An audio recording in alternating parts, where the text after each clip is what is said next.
Hi, seventh graders. Okay, so I'm trying this for the first time, so we'll see how this did. So a couple of you guys are having questions with the Punnett square.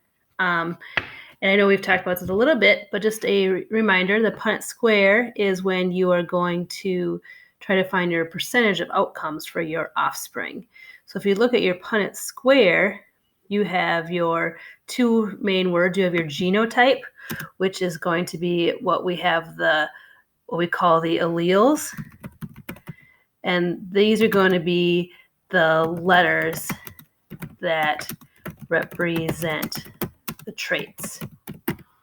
So for example, like capital T, capital T, capital T, and little t would be three examples.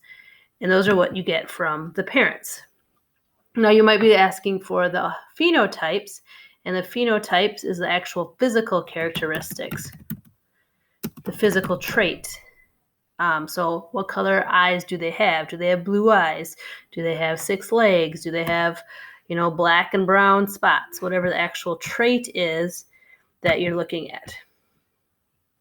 So if we are going to look at how to do a Punnett square, I'll try here on my paper. Okay, so we set it up in our 4 boxes. All right, just like you've seen before in the past. All right, on the top, you'd have one parent. On the side, on the side, you would have the other parent. So let's say we set up the Punnett square using T's, just representing the height. So tall would be your phenotype, and the actual T's would be your genotype. So then we cross these, just like we said, like you're playing bingo.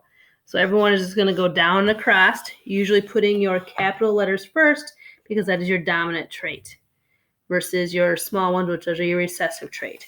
So if I cross them,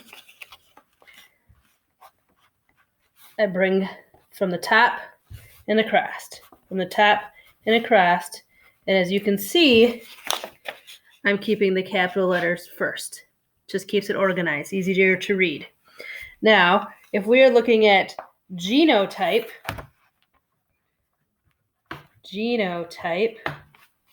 we're looking at the percentage for the genotype, all right, we have, this would be your genotype, the T, the set of T's, because you got one from mom, one from dad.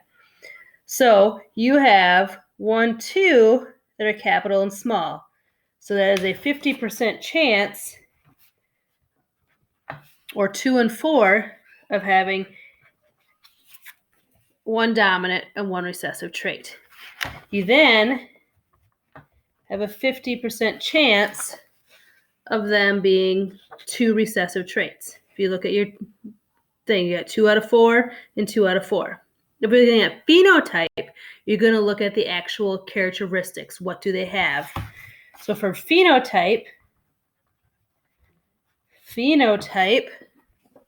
all right, we will have 2 that are tall, if that is our dominant trait, because we have 2 that have the dominant, it's capital.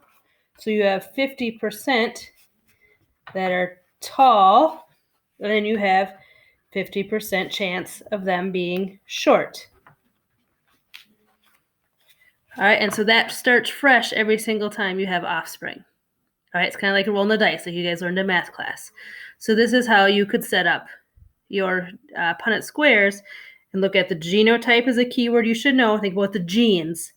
Phenotype, think about the physical characteristics. They both start with pH. All right, so I hope that helps you out. I will try to send some more. We'll see how this works out.